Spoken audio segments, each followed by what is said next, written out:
aprovechar al máximo. Cuando hablo de aprovechar, de que podamos sacarle al material en cuanto a lo que podamos, a lo que es la carta de Colosenses, lo más que podamos. No vamos a pasar por arriba de avanzar por terminarla. Por ejemplo, me había propuesto dar el capítulo 1, pero entiendo de que es mejor, lo he dividido en 4 partes, el capítulo 1, y así lo iré dividiendo. Entonces hoy vamos a estudiar Colosenses desde el 1 hasta el 8 solamente.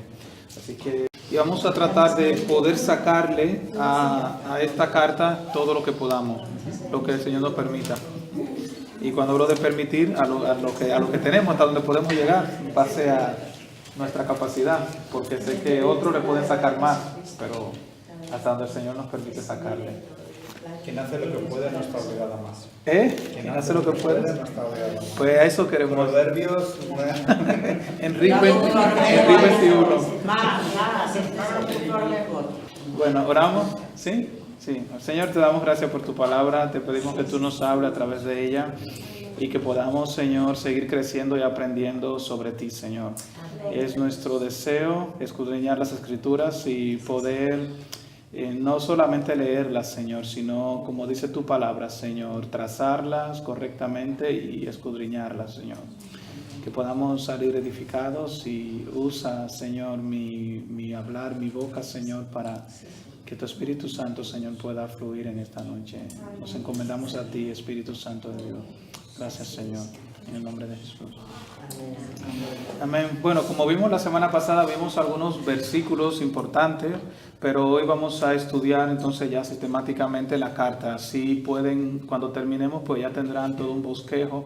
Y lo bueno de los libros de la Biblia es tu poder tratar de ubicarte sobre el contexto de lo que cada uno enseña y poder en un momento de necesidad ir a buscar donde necesitas. Si necesitas, por ejemplo, fortaleza, pues te vas a Filipenses, que es la carta del gozo.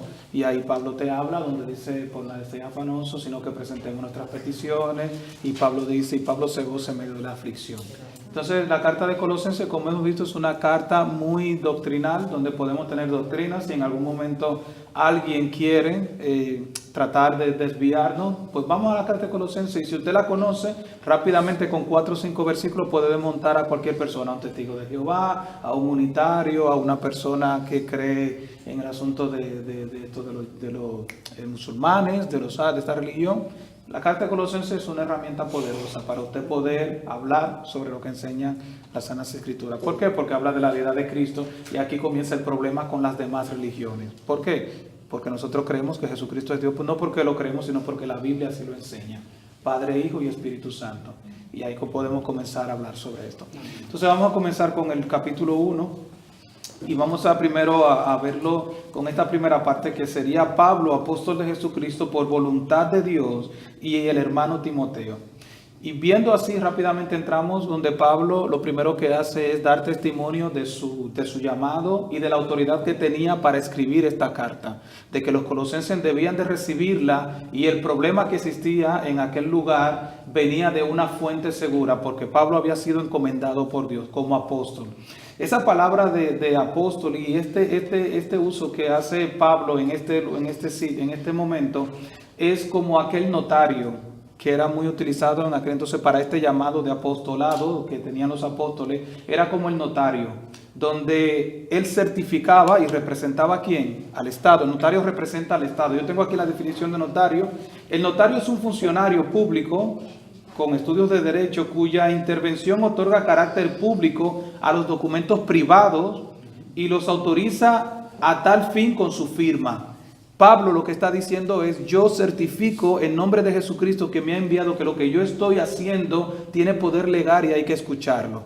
Por eso Pablo hace referencia a su llamado. O sea, yo represento a Jesús, soy como su notario, y lo que yo firme y escriba es como si fuera palabra de Dios, que era lo que era. Había sido inspirado y estaba trayendo doctrina a la iglesia de Colosas por el problema que había en aquel lugar. Entonces Pablo en este momento está firmando en nombre de Jesucristo. Por eso él dice: yo, apóstol de Jesucristo, soy su representante.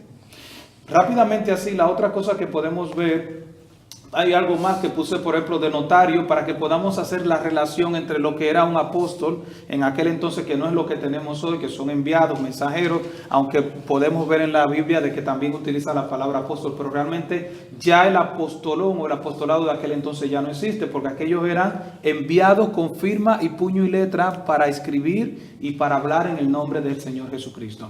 Entonces ya eso no existe, eso terminó y se termina con aquellos 12. Entonces otra cosa que tenían aquellos 12 como notarios de poder escribir, para que podamos entenderlo, dice: sus actos se hallan investidos de verdad. O sea, cuando un notario te firma algo, está dando veracidad de que ese documento es correcto. Y es lo mismo que pasaba con la Sagrada Escritura. Por eso Jesús los envió como sus notarios, para que ellos pudieran escribir y pudieran firmar en el nombre del Señor. Entonces, se inviste de esta verdad. Están habilitados por leyes y reglamentos para conferir fe pública, que era lo que estaba haciendo Pablo. Públicamente dar fe y autoridad de que lo que él estaba hablando o estaba haciendo lo hace en el nombre de Jesús. Dice, fe pública de los contratos y actos extrajudiciales originados en el marco del derecho, ya sea privado, civil, etcétera, etcétera. Pablo tenía esta autoridad otorgada por Jesucristo para escribir en su nombre. Y la iglesia tenía que recibirla como si fuera de parte del Señor. ¿Qué es lo que hace un notario? Representa al Estado. Pablo representa a Jesucristo y lo que el notario firma, el Estado lo avala. En este caso, ¿quién avala lo que Pablo escribe? El mismo Señor Jesucristo, porque está investido de esa autoridad para firmar y para escribir. Entonces, es lo primero que Pablo pone en orden. Lo que le estoy enviando es palabra de Dios, y hay que obedecerla y hay que seguirla por el problema que había, y que no nos vamos a adelantar de cómo llega a eso. Una cosa que vemos desde un inicio es la forma y realmente lo que somos en Cristo. Y todos sabemos de que Timoteo, como está ahí en el verso 1, dice por la voluntad de Dios y el hermano Timoteo. Pablo, aunque utiliza para él, porque era necesario, porque la iglesia meritaba de que entendieran quién le escribía, aunque Timoteo era pastor, se llama a él como hermano y se refiere a él. Porque no se trataba de la chapa, que era lo que Pablo trataba de ponerse. Soy apóstol, no. Se trataba simplemente de lo que conllevaba en ese momento la encomienda de la carta. Y a Timoteo le llama hermano, porque al fin y al cabo todos somos hermanos del Señor. Hay pastores, qué sé yo, que si tú no te refieres a ellos como pastor se ofenden. Dígame pastor, hermano, simplemente hermano. O el evangelista o lo que sea, somos hermanos en Cristo. Y el mismo Pablo llama a Timoteo hermano, y era pastor en un siervo escogido, y también que Pablo lo enviaba a otras iglesias con encomiendas, con carta y todo eso. Amén. Entonces vemos en el versículo 2 una forma muy común de Pablo comenzar las cartas, y lo hacía siempre con un saludo. Y este saludo dice en el verso 2: a los santos y fieles hermanos en Cristo que están en Colosas, gracia y paz sean a vosotros, de Dios nuestro Padre y del Señor Jesucristo. Y aquí comienza el primer problema con el ecumenismo o con la iglesia tradicional, porque para Pablo y para la iglesia los santos somos nosotros los vivos que estamos dentro de la iglesia. Pablo le está hablando a los hermanos y le llama santos. No hay santos después que se muere, los santos se tienen que hacer en la tierra. Y la iglesia está llamando a la iglesia a que sea santa y que sea santificada. Entonces, este es el primer contraste que Pablo tiene con aquel momento. Y era el inicio de lo que era este movimiento que estaba saliendo, eran ahora se me va el nombre, los gnósticos, que había una mezcla estaba comenzando, no había llegado. Entonces, era un embrión, ¿no? Un embrión, exactamente. Y era el inicio de poner, comenzar a marcar las pautas. ¿Por qué? Porque siempre se me va el nombre, el gnosticismo, claro. ¿qué dice? Que el cuerpo es malo y que la materia es mala y que Jesús y la tierra y todo. Entonces Pablo le está llamando santos a las personas. Entonces comienza la primera confrontación con la iglesia y con el movimiento. Le está diciendo a la gente que sí es buena y que se puede santificar para Dios. Este movimiento lo que decía era, lo pueden luego estudiar o mirarlo. Bueno, en un momento lo veremos muy fuertemente, que todo lo que es materia es malo. Y Pablo le está diciendo a la gente, son santos del Señor. Entonces comienza ya la primera enseñanza de Pablo y el primer ataque, por decirlo así, a este movimiento que comienza. Aquí tengo algo que tomé del comentario bíblico y dice, un saludo termina como aquí, uniendo la fórmula griega, que es el gozo, que comienza aquí, que es el Cairo, lo que llamamos Cairo de Dios, es el gozo. Cuando decimos el Cairo de Dios que venga, estamos pidiendo el gozo del Señor. Y dice que lo ha cristianizado, dice, con la gracia, que utiliza dos cosas, gracias, y con el saludo hebreo que era cuál antes, shalom, que es paz. Entonces pongo aquí mis notas y es simplemente diciéndole a la iglesia, a través de la gracia hemos encontrado paz para con Dios. O sea, a través de la gracia de Jesucristo nos hemos reconciliado y entonces podemos decir shalom, o sea, paz. Esto no es una paz de estar tranquilo de que no sucede nada. Esta paz que está diciendo Pablo aquí es la paz de aquellos que se han reconciliado. Por medio de Jesucristo tenemos paz para con Dios, que habla también en otro texto. Entonces Pablo está trayendo el término de que nos hemos reconciliado con Jesucristo, aquellos santos. Entonces aquí está tomando en cuenta esta parte. Vamos a ir entrando, ¿sí? Y la paz esa que no te da desesperación por los problemas, que tiene esa paz que confía en Dios. Que sobrepasa todo entendimiento. En manos de Dios. Por eso él no se entiende, porque tú dices, bueno, ¿cómo que tengo esto tan gordo? Y pero yo, ese estoy aquí cantando y estoy aquí. Ese es parte del fruto del Espíritu. Sí. Pero aquí hay una paz primera que tiene que darse entre Dios y el hombre. El hombre ha violado, ha caído en pecado y se ha roto. Entonces el hombre está en contienda con Dios porque se ha alejado. Que no se entiende. ¿Cómo tú puedes tener un chaparrón grande y tener confianza? Sí, porque es parte del fruto del Espíritu. Es el fruto del Espíritu de que te da tranquilidad en medio de las pruebas.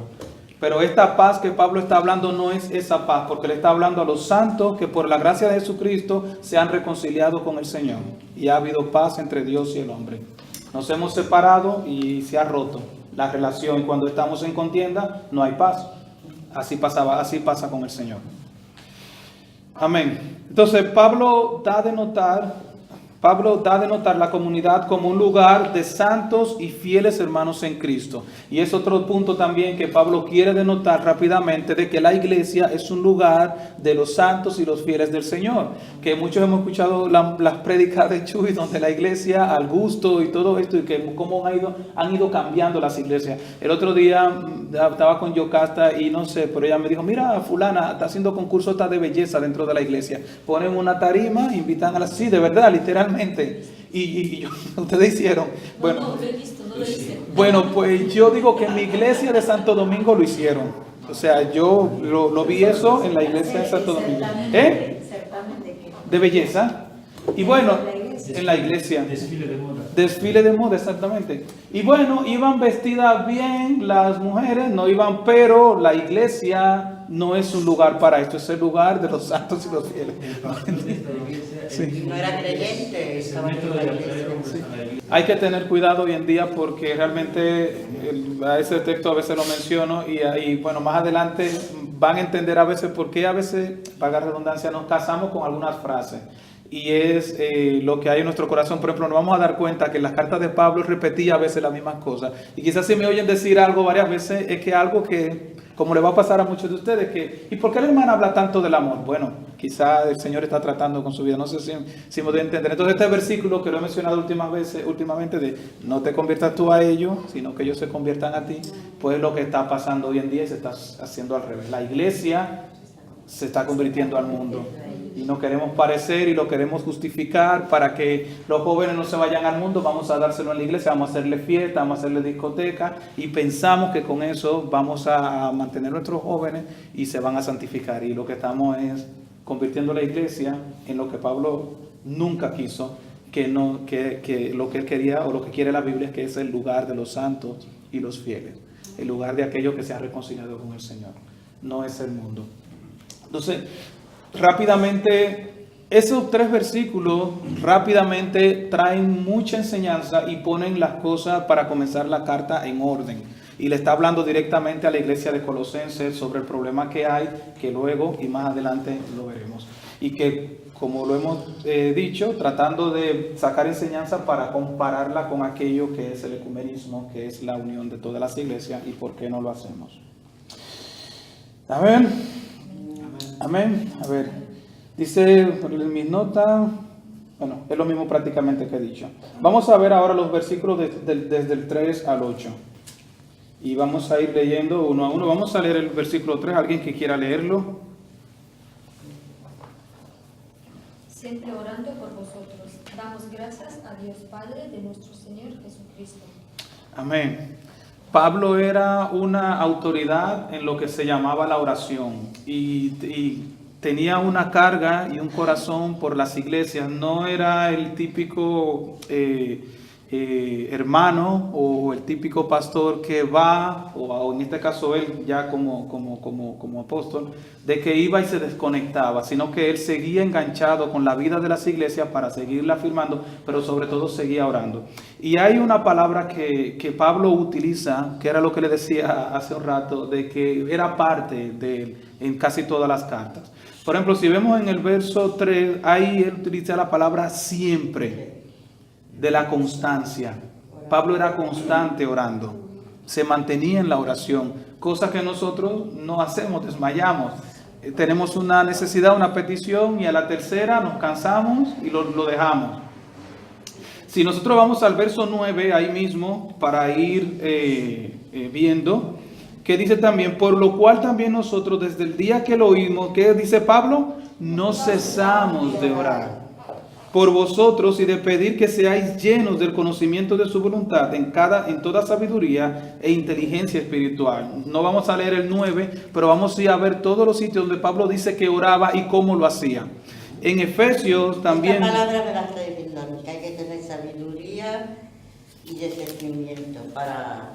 Y hay que ser constante, que es la palabra. En Efesios 1:16, Pablo utiliza también la misma forma para referirse sobre la oración. 1:16, ¿alguien que lo quiera leer?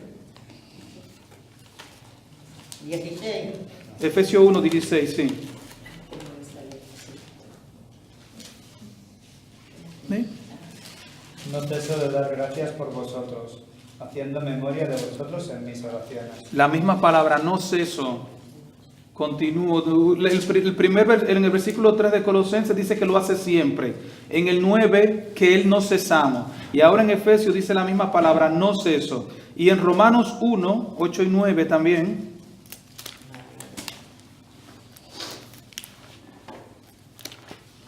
Alguien también que lo quiera leer. Romanos 1, 8 y 9. Y primeramente doy gracias a mi Dios, mediante Jesucristo, con respecto a todos vosotros, de que vuestra fe sea divulgada por todo el mundo, porque testigo me es Dios, a quien sirvo en mi espíritu y en el evangelio de su Hijo, de quien sin cesar hago mención de vosotros, siempre en mi oración. Mis oraciones. Y vuelvo otra vez, y Pablo no decía de que oro por ustedes, no, él dice sin cesar. Pablo era incansable con la oración. Y la palabra cesar, que es la misma en los mismos lugares en el griego, es paou, que dice que no se para, que no cesa, que no termina, y se usa principalmente en la voz media, significando de no terminar, o sea, lo estoy poniendo al revés, porque es lo que Pablo hacía de que no oraba. Si digo terminar, cesar, quizás, porque Pablo dice no ceso, o sea, no dejo, o sea, significa que no termina, que no se toma un descanso, y la última me gustó, que no cesa voluntariamente, o sea, por mi voluntad no lo dejo de hacer, tiene que haber una fuerza mayor. Y Pablo lo que está diciendo es, para dejar de orar por ustedes tiene que haber una fuerza mayor que me lo impida, porque yo por mí voy a estar orando siempre por vosotros. O sea, era continuamente de cómo Pablo lo hacía. ¿Sí? de oración poderosa, ¿no? Una oración poderosa. Y su ministerio, pues lo vemos en la Biblia y lo vemos a él moviéndose, fluyendo, pero era porque también era un hombre de oración. No era solamente que había sido llamado por el Señor, que Dios le soplaba, era que tenía una comunión directa con el Señor porque era un hombre de oración, como también los demás apóstoles. ¿Queremos conocer la mente de Dios? Pues estemos orando y Dios nos va a hablar y la palabra también se nos va a revelar y vamos a entender lo que el Señor quiere para nosotros. Eso está ahí disponible para todos. Amén. Amén. Vamos a seguir con el versículo 4. Este lo vamos a dividir desde el 4 hasta el 6 porque es prácticamente el mismo contexto. Volvemos otra vez a Colosenses. ¿Alguien que lo quiera leer? Colosenses 1 desde el 4 hasta el 6. Habiendo oído de vuestra fe en Cristo Jesús y del amor que tenéis a todos los santos, a causa de la esperanza que os está guardada en los cielos, de la cual ya habéis oído por la palabra verdadera del Evangelio, que ha llegado hasta vosotros, así como a todo el mundo, y lleva fruto, y crece también en vosotros, desde el día que oísteis y conocisteis la gracia de Dios en verdad. Amén. Amén. A ver, este pequeño contexto, lo hemos ido agrupando, embarca varias cosas del cristianismo. Y Pablo comienza esta carta, bueno, como ya he dicho, ahora poniendo otras cosas en orden. Y aquí desde el 4 al 6 se refiere sobre todo al amor y a la fe, que es lo que menciona en el versículo 4, porque ya vimos el 3, habiendo oído de vuestra fe en Cristo Jesús, fe, lo primero fe, ¿verdad que sí? Y luego del amor que tenéis hacia todos los santos. Ahora, ¿cuál es la causa de que tengamos fe y amor? Es lo que Pablo está diciendo. Dice el verso 5, a causa de la esperanza que está en nosotros. La esperanza de cuando recibimos la palabra, y no, bueno, voy a terminarlo para no decirlo yo, sino que lo diga la Biblia. Dice, a causa de la esperanza que está guardada en los cielos, la cual ya habéis oído. ¿Por qué? Por la palabra. Y Pablo utiliza la parte muy importante, dice la palabra verdadera. O sea, no la palabra, cualquier palabra, sino la palabra verdadera del Evangelio. Entonces, si usted lo toma desde atrás para adelante, hay un proceso que es lo que resulta al final. Tú escuchas la palabra, esa palabra te da esperanza, y esa esperanza entonces produce en ti fe y amor, que es lo inverso a lo que quieren tener otras religiones. Te lo ponen totalmente al revés. Lo primero es, haz obra, la fe de lo que tienes que hacer, esfuérzate en amar a la gente y todo va directamente a lo que es el hombre, o sea, a la voluntad humana. O sea, Dios obra de una forma diferente porque el proceso de Dios viene desde adentro y viene desde la palabra, que es lo que nosotros conocemos que nos transforma. Dios no nos está obligando. A la iglesia no venimos para aprender cosas, para ponerla en práctica por obligación. Venimos en nuestros hogares, escuchamos la palabra porque nos transforma voluntariamente. Y entonces esa palabra produce fruto y el fruto entonces se puede ver. A diferencia de lo que enseña la religión tradicional o la religión católica, que es al revés. Haz mucha fe y entonces tendrás amor. Haz muchas obras, exacto, y tendrás amor y tendrás esto. Y Dios está diciendo, Pablo está diciendo, es invertido. La palabra viene a ti, trae esperanza. ¿Por qué? Porque te encuentras con el Señor, tú pones tu mirada en los cielos, como habla Gálatas, de que no pongamos nuestra vista, o Colosenses lo dice más adelante, Colosenses lo dice más adelante en el versículo 3. Ponemos nuestra vista en el Señor y entonces al tú mirar al cielo, eso produce en ti fe. Ya tu fe no está en la tierra. Y entonces produce también viene el amor de parte del Señor. ¿Quién lo pone? La palabra de Dios en tu vida. Entonces Pablo está organizando estas verdades para que entendamos de dónde fluye y quién es que la produce.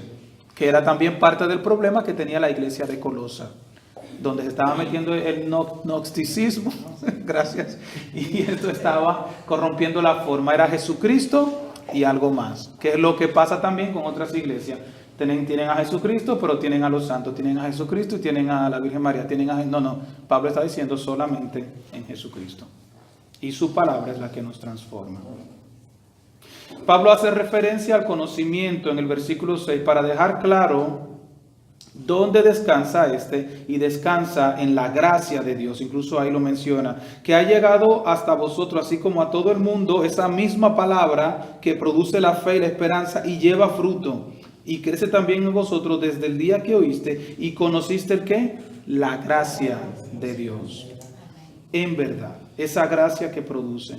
En 1 Corintios 13:13 está ese texto que todos conocemos. Si quieren lo pueden buscar. Vamos a buscarlo porque a eso vinimos a estudiar la Biblia. 13:13. Primera de Corintios, sí, 13:13. Y ahora permanece la fe, la esperanza, el amor. Estos tres, pero el mayor de ellos es el amor. Es el amor, el resultado de lo que Dios ha puesto en nosotros. Y ahí están los tres otra vez, la fe, la esperanza y el amor. El mismo Pablo con su firma, por eso algunas cartas se ha tratado de poner que si fue Pablo que no le escribió, porque hay una firma de Pablo en muchas cartas que le identifica su mano inspirada por el Espíritu Santo. Entonces en algunas cartas se ha querido poner eso, porque es bueno, porque no es muy diferente a las otras, pero es Dios mismo hablando y moviéndose según la necesidad. Vamos, que vamos avanzando.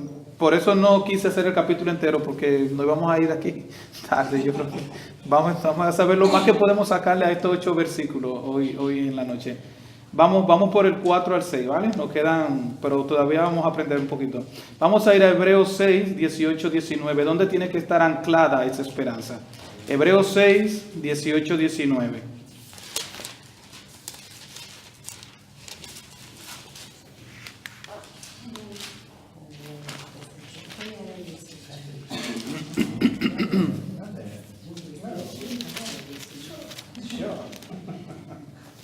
Para que por 2 cosas inmutables, en las cuales es imposible que Dios mienta, tengamos un fortísimo consuelo los que hemos acudido para asirnos de la esperanza puesta delante de nosotros, la cual tenemos como segura y firme ancla del alma, y que penetra hasta dentro del velo. Amén. ¿Cómo tenemos la esperanza? Anclada.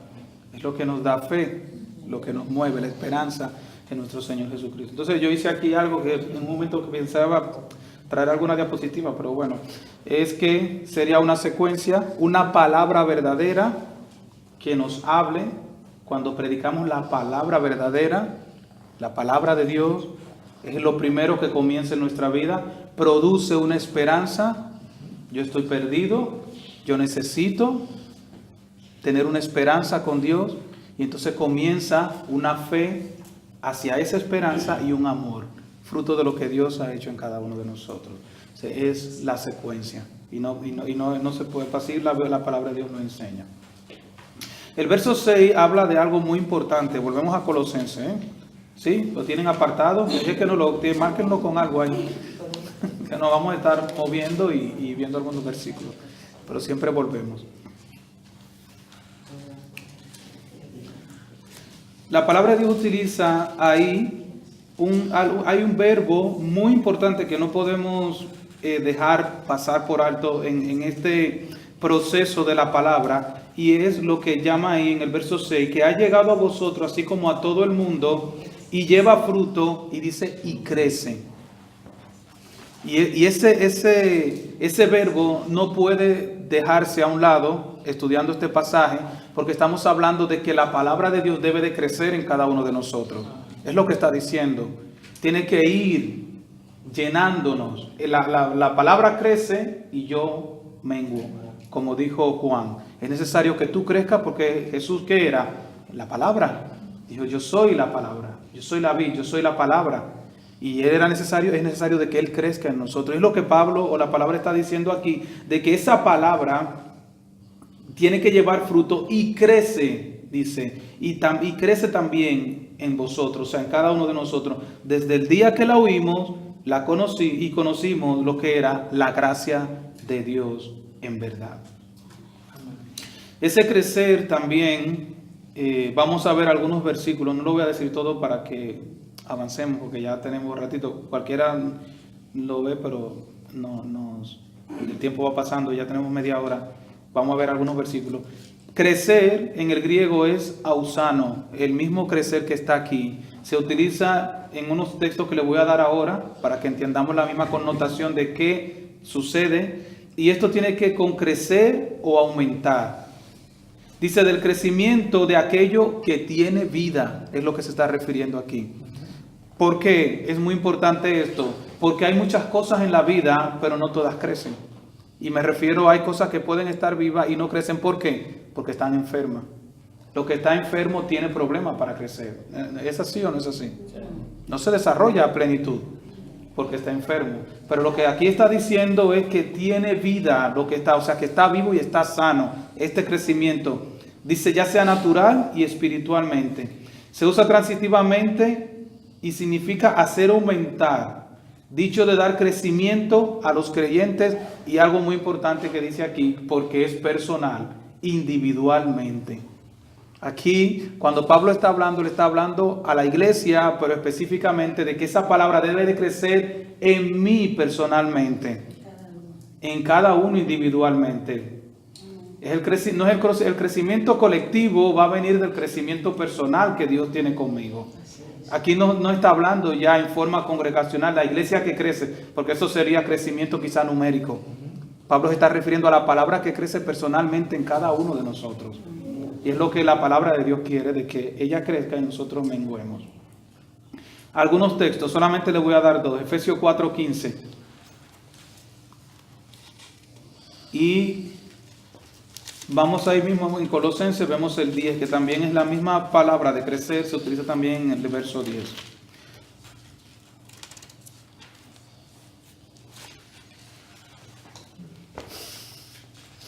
Es el mismo, si alguien se queda en Colosenses, luego leeremos el 10. Y Efesios 4:15, el que quiera leerlo. Sino que siguiendo la verdad del amor, crezcamos en todo en aquel que es la cabeza, que es Cristo. Amén. O sea que siguiendo la verdad, y aquí menciona Pablo nuevamente el amor, crezcamos. Es algo personal, no se está refiriendo a la iglesia ni al cuerpo de Cristo, que hay otros textos para eso, donde habla de que según el cuerpo bien concentrado va creciendo. Ahí se está refiriendo a la iglesia congregacionalmente, pero aquí lo está hablando de manera personal, y es lo que Pablo quiere traer. El verso 10, alguien que lo quiera leer también, aunque nos hemos adelantado al próximo estudio, pero es necesario que lo veamos, ya luego pasaremos y nos enfocaremos en otra cosa. Sí, Colosenses 1, el mismo 10 también.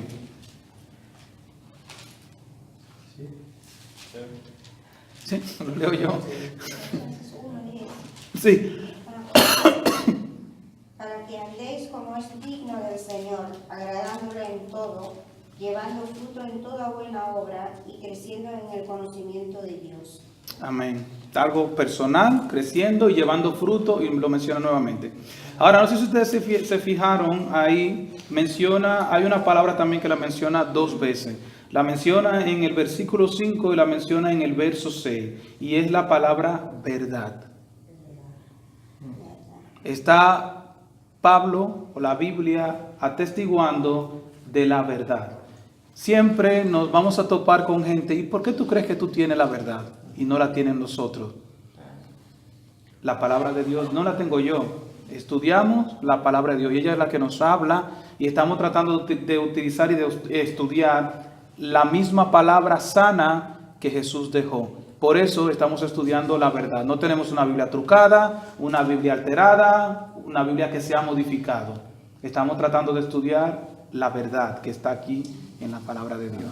Pablo está diciendo eso, de que este es el evangelio, dice en el verso 5, ya habéis oído por la palabra verdadera del evangelio. Y él da testimonio de que esa era la verdad, el evangelio de Jesucristo. Entonces nosotros no tengamos duda de decir, el evangelio de Jesucristo es la verdad. No hay otra verdad, porque es lo que la Biblia enseña. Así que a veces caemos en esa duda, sí, pero que ¿quién tiene la verdad? Pero que ellos están... No. Lo que dice la palabra de Dios. El evangelio de Jesucristo es la verdad. No lo digo yo, lo dice la Biblia. Eso lo está diciendo aquí la misma Pero no es palabra. tan fácil para la gente, porque lo primero que te dice es que vosotros le dais la interpretación que queréis a la Biblia. Sí. Bueno, Bueno, que no, a mí me lo dijo porque para que vieran que no se dice, mira, la evangelista que me conteste que es lo que yo te quiero decir. Digo, te lo he hecho a ti y a ningún evangelista dice, me ha sabido contestar. Digo, porque yo lo único que le dije, digo, es que yo mismo creo y a veces tengo una impotencia porque creo en Dios, pero hay cosas que no entiendo tampoco. Bueno, para esa es la idea con esto. Hay cosas que no Sí. entiendo tampoco. Hay cosas Esa es la idea con estos estudios, de que podamos cada día más conocer las Escrituras. Nadie lo conoce todo ni nadie lo tiene todo. Eso es algo para nosotros. Nosotros no vamos a demostrarle ni a cambiar a nadie discutiendo ni tampoco confrontando. Eso es algo para ti, Sí. para tu tranquilidad. Estás estudiando las Sanas Escrituras. Tienes que predicar el Evangelio, perdón. Tienes Y que lo- predicar cuando- el Evangelio y la gente te dice eso, que interpretamos la Biblia cada uno. No, pero la gente dirá muchas cosas, no importa lo que la gente diga, vamos a tener ataques de todas formas. Lo que nosotros tenemos es que estar confiados de que estamos estudiando las Sanas Escrituras y enseñando el Evangelio de Jesucristo. Tenemos paz para con Dios, como dice su palabra. Tenemos paz y tenemos tranquilidad de que estamos caminando bien. No porque seamos los mejores, no. Está ahí. Otros han querido coger otras cosas y cuando se le ha tratado de decir, pero vamos a estudiar esta, no, y ya tienen, o sea, prejuicios, tienen cosas. Entonces, orar y que el Señor lo pueda también llevar a luz, pero no vamos a presumir de que estamos en la verdad y vamos a andar con banderas y nada por el estilo. Es para nuestra paz, nuestra tranquilidad. Lo que dice la Biblia y nada más.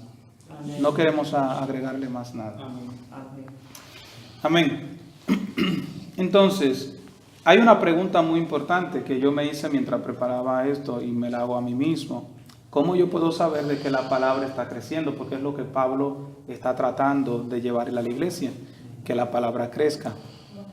¿Cómo yo sé que está creciendo dentro de mí? Sería... Porque si crece trae fruto. Exacto. Ahí Valentín le ha dado. O sea, él habla del fruto. Y Iba a decirlo. bueno. Porque lo pone también. Ah, claro, lo pone ahí. Habló antes de los frutos de la palabra. Pero se lo voy a llevar un poquito más lejos. Versículo 7. Pablo utiliza a Epafras como un buen ejemplo de lo que es llevar fruto. Dice verso 7. ¿Cómo lo habéis qué? Aprendido. Por eso lo estamos estudiando hasta el verso 8, porque luego cambia el contexto. Pero todo lo que Pablo está diciendo y hablando es tremendo. Está utilizando a Epafras como testimonio de que él le había enseñado, de que Epafras cumplía estas cosas que el Pablo estaba hablando. Dice que lo habían aprendido de él. Como lo habéis aprendido de Epafras, nuestro consiervo amado, que es un fiel ministro de Cristo para vosotros. Amén. Era un testimonio, Epafras, de que llevaba fruto y de que esta palabra de verdad se había cumplido en él. Puse aquí testimonio de vida de Epafras, transmitió su vida como Jesús lo hizo. Era el discipulado, es eso lo que enseña. Es yo transmitirte mi vida, que tú puedas aprender. Fue lo que Jesús hizo 3 años, caminando con sus discípulos, y ellos podían ver a Jesús haciendo, orando, comportándose, moviéndose, cómo Jesús respondía ante la acusación, cómo Jesús respondía ante el cuestionamiento de si era Dios, tú lo dices, y de aquellos dicen que el bautismo de Juan y el tuyo, y aquello es darle tributo al César y esto, y cómo Jesús contestaba, era su vida. Y he de entender, porque esta iglesia de Colosas, lo sabemos que la fundó Epafras, transmitió su vida en esta iglesia. Y luego tiene que ir donde Pablo, que se entiende que en este momento estaba en Éfeso, a llevarle la situación de que había problemas con la iglesia, y Pablo entonces escribe la carta de Colosenses para solucionar el problema que luego veremos en los demás versículos y capítulos. Pero Epafras se había dado y se había entregado como un hermano para llevar y para enseñar la misma vida de Jesús a los hermanos que estaban allá. Yo puse aquí una pregunta que deberíamos nosotros de hacernos. ¿Qué están viendo los demás en nosotros? ¿Están viendo a Jesús en nuestras vidas? ¿Qué están viendo? Porque tenemos nosotros que llevar, donde quiera que estemos, la vida del Señor, su palabra. Y ya voy terminando. Vamos a ir, dejen a Colosenses, vamos a ir a Juan 17, 23. Era lo que Jesús creía y hacía. 17, 23, ¿no? Sí, Juan 17, 23. 17. Sí, vamos. yo en ellos y tú en mí, para que sean perfectos en unidad, para que el mundo conozca que tú me enviaste y que los has amado, a ellos como también a mí me has amado.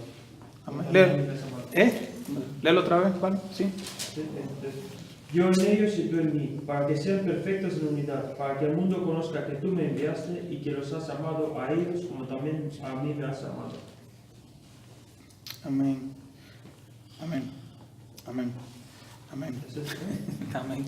No, es que es tremendo. Para mí ese es uno de los versículos donde el Señor habla de esa comunión y de cómo Él se daba.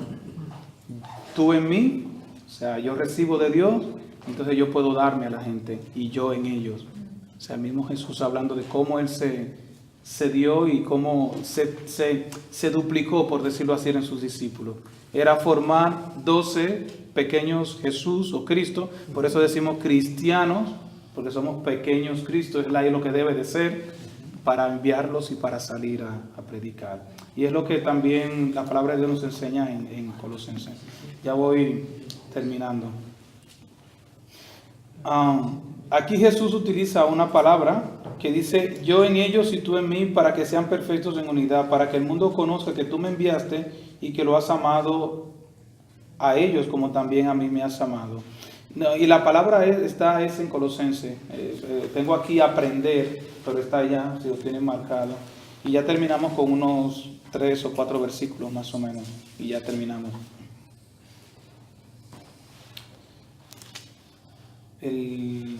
Aquí Pablo dice en el 7, como lo habéis aprendido. Exacto, esa es la palabra de aprender.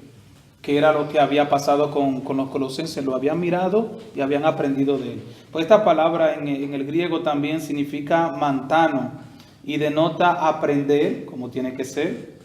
Es un similar a matetes, que lo que significa es discípulo, aquel que aprende como discípulo, que es lo que la iglesia había hecho con Epafras, había aprendido como discípulo. Dice, aumenta el conocimiento también o crece en conocimiento. Frecuentemente aprende por investigación y también dice por observación. Que es aquel que aprende mirando, que es lo que le había pasado a la iglesia de Colosa. Habían aprendido de Epafras porque lo miraban, por la observación. Entonces no es que aprendían porque Epafras era buen maestro y les enseñaba mucho, ¿sí? Sino que aprendían por lo que veían en Epafras, que era un hombre de Dios. Termino con unos versículos que son muy importantes sobre lo que es aprender. Primero voy a poner a Pablo, que al igual que pone él, tiene la osadía de poner a Epafras como un ejemplo. Pablo tenía la osadía de ponerse a sí mismo como ejemplo, de que aprendieran de él. Y eso denota de que eres una persona que está seguro de que estás llevando una vida de acuerdo a las cosas del Señor y tienes la capacidad de decir, pueden aprender de mí. Jesús dijo, aprendan de mí que soy manso y humilde de corazón. Jesús lo dijo y Pablo se atrevió a decirlo. Yo creo que él tenía la capacidad de decirlo porque tenía un testimonio, como vemos en la carta de Corintios, donde habla que nunca le ha sido gravoso a nadie, etcétera, etcétera, pero no, ese sería abrir otra ventana. Vamos a ver algunos versículos de Pablo hablando sobre esto. Filipenses 4:9. Y ya se pueden quitar a Colosenses porque ya no volveremos, ya terminamos. Filipenses 4:9, que está ahí mismo, son vecinos de Colosenses. ¿Pero que está después o antes? Antes. Antes. Sí. Filipenses 4:9. 4:9. Estaba justo la página anterior. Vamos, Lo que Jorge. aprendiste Exacto. y recibiste y oíste y vistes de mí, y el Dios de paz estará con vosotros. Amén. Y Pablo se va más lejos. Él dice lo que aprendiste, lo que recibiste, lo que oíste y lo que viste. O sea, tremendo, ¿eh? Tremendo. Él también ahí mismo en Filipenses, pero en el 3:17, un capítulo atrás, también se atreve y tenía toda la autoridad porque sabemos de dónde Pablo escribió Filipenses, ¿verdad que sí? ¿De dónde lo hizo? De la cárcel. Y le está diciendo a Colosenses, yo estoy aquí, estoy preso y estoy escribiendo la carta del gozo. Así que tenía toda autoridad para decirle lo que miren, lo que vean, apréndanlo porque lo he hecho. Filipenses 3:17, otra persona. Hermanos, sed imitadores de mí y mirad a los que así se conducen, según el ejemplo que tenéis en nosotros. Amén. O sea, que él se pone él, pero también dice, miren a aquellos que se conducen también bien dentro de la iglesia. Yo a veces, y ya estoy terminando, de verdad estoy terminando, pero no debemos a los hermanos que están creciendo, hay que acompañarlo, hay que caminarlo. Pero yo me recuerdo que esto pasa mucho, sobre todo con los adolescentes, o los jóvenes en la iglesia, que siempre hay hermanitos que van bien ahí, jóvenes, que no van tan bien, y hay algunos que van mejor porque están buscando del Señor. Y qué preocupación, y a mí me pasó eso, verlo, que habían jóvenes que les gustaba andar con aquellos hermanos que no estaban bien.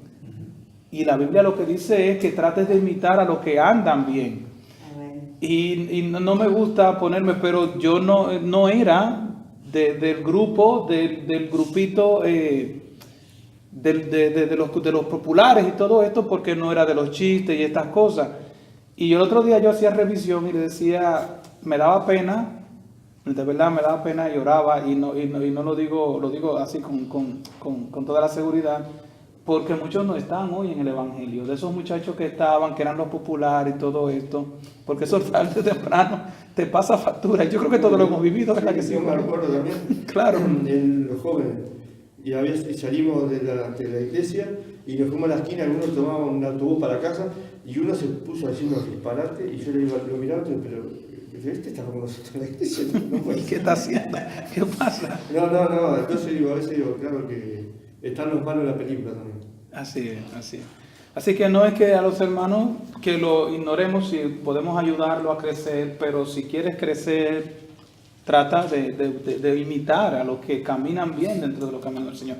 Como dice el pastor, aquí no pasa, dice el pastor Juan María, aquí no pasa, eso no pasa en esta iglesia, aquí todos andamos bien, amén. Y ya termino, la última cita que fue Hechos 1, del 1 y 2, esa también me encanta, porque es el orden de cómo Jesús hace las cosas. Hechos 1 y 2.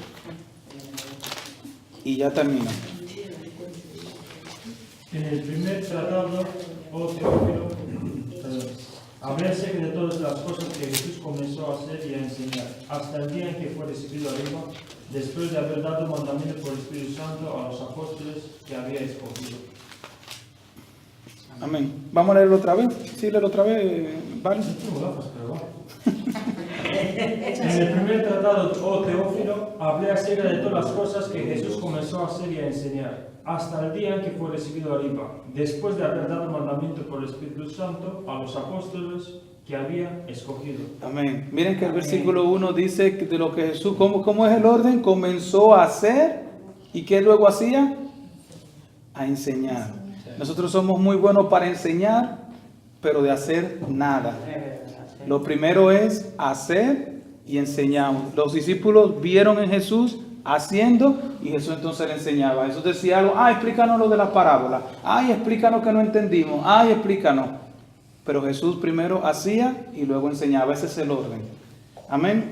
Así que nada, yo espero que haya sido de bendición para ustedes, como el Señor me habló, y vamos a poner en práctica estos 8 versículos, de que esa palabra crezca en cada uno de nosotros, de que podamos ser imitadores de Dios, de que abracemos ese conocimiento de la verdad y que entendamos de que somos llamados a ser santos, como Pablo le llama a la iglesia. Somos los santos y no somos santos porque seamos buenos, somos santos porque buscamos al Señor y porque buscamos la santidad.